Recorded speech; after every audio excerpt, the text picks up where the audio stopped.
আমাৰ মহান ত্ৰাণকৰ্তা প্ৰভু যীশুখ্ৰীষ্টৰ নামত নমস্কাৰ প্ৰিয়। আজি শাস্ত্ৰ পাঠ গালাতিয়া 5 নম্বৰ অধ্যায়ৰ 25 নম্বৰ পদ। আমি যদি আত্মাৰে জীওঁ তেন্তে আত্মাৰে চলো হওঁ। আছিল গালাতিয়া 5 নম্বৰ অধ্যায়ৰ 25 নম্বৰ পদ। এজন অতিশয় ধনী লোকৰ পুত্ৰ আছিল বিল বৰ্ডেন। তেওঁ পঢ়া শুনা কৰাৰ অন্তত খুব ভাল চাকৰিৰ প্ৰস্তাৱো পাইছিল। কিন্তু বৰ্ডেনৰ অন্তৰত ঈশ্বৰে এটা বুজা দিছিল, চীন দেশৰ এটা বিশেষ গোটৰ মাজলৈ শুভবাৰ্তা বিলাবলৈ যাবলৈ। বৰ্ডেন সেই সিদ্ধান্তত অটল আছিল আৰু মিছনাৰী হিচাপে নিজৰ জীৱন উৎসৰ্গিত কৰিছিল। বৰ্ডেনে যেতিয়া মিছনাৰী হিচাপে চীনলৈ ওলাই গৈছিল, তেতিয়া তেওঁৰ বহুতো বন্ধুৱে তেওঁক মূৰ্খ বুলি ভাবিছিল। তেওঁলোকে কৈছিল যে বৰ্ডেনে নিজৰ জীৱনটো নষ্ট কৰি কিছুমান অনাজিহুদী লোকক খ্ৰীষ্টৰ শুভবাৰ্তা দিবলৈ যোৱাটো মূৰ্খামিৰ বাহিৰে একো নহয়।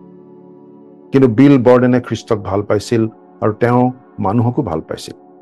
সেয়ে তেওঁ নিজৰ উদ্দেশ্যত থিৰে থাকি ইজিপ্তলৈ গৈছিল, চীন দেশলৈ যোৱাৰ আগতে তাত আৰবী ভাষা শিকি ল'বৰ বাবে। কিন্তু চীন দেশলৈ মিছনাৰী হৈ যোৱাৰ আগতেই বিল বৰ্ডেন এটা দুৰাৰোগ্য ৰোগত আক্ৰান্ত হয় আৰু ইজিপ্ততেই তেওঁৰ মৃত্যু হয়।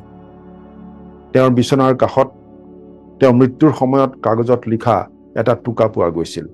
তাত এনেদৰে লিখা আছিল, no reserve, no retreat and no regret. অৰ্থাৎ মনত কোনো সন্দেহ নাই, উভতি যোৱাৰ কোনো প্ৰশ্নই নুঠে আৰু তেওঁ তেনেদৰে প্ৰভুৰ কামৰ বাবে জীৱনটো দিয়াৰ বাবে কোনো ধৰণৰ আক্ষেপো তেওঁৰ নাই। বিল বৰ্ডেনে প্ৰভু যীশুৰ বাবে বেছিদিন পৰিচৰ্যা আগবঢ়াব নোৱাৰিলে, কিয়নো সোনকালেই তেওঁৰ মৃত্যু হৈছিল। কিন্তু তেওঁৰ মাত্ৰ কেইবছৰমানৰ সেই ত্যাগপূৰ্ণ সেৱাৰ মাজেৰে তেওঁ যিমান সুখ পাইছিল, বেছিভাগ মানুহে জীৱনত পোৱাতকৈও বেছি সুখ তেওঁ পাইছিল, অধিক সন্তুষ্টি তেওঁ পাইছিল। বিল বৰ্ডেনৰ ত্যাগপূৰ্ণ জীৱনৰ সাক্ষ্যই আজিও অনেকক খ্ৰীষ্টৰ হকে ত্যাগ স্বীকাৰ কৰিবলৈ অনুপ্ৰেৰণা যোগাই আহিছে। প্ৰভু যীশুৱে কৈছিল, যিকোনোৱে নিজৰ প্ৰাণ পায় তেওঁ তাক হেৰুৱাব, আৰু যিকোনোৱে মোৰ নিমিত্তে নিজৰ প্ৰাণ হেৰুৱাই তেওঁ তাক পাব। মঠি 10 নম্বৰ অধ্যায়ৰ 39 নম্বৰ পদ। আমি বাৰু খ্ৰীষ্টৰ সেৱা কৰিবলৈ প্ৰস্তুত নে? খ্ৰীষ্টৰ সেৱাৰ বাবে যলৈকে যাব লাগে যাবলৈ আমি বাৰু তেনেদৰে সাজু থাকিব পাৰিমনে? প্ৰাৰ্থনা কৰিম।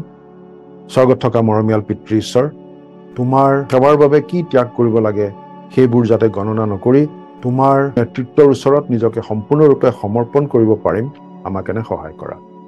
আজিৰ দিনটো তোমাৰ হাততে গতাইছো। ত্ৰাণকৰ্তা প্ৰভু যীশুৰ নামত, আমেন।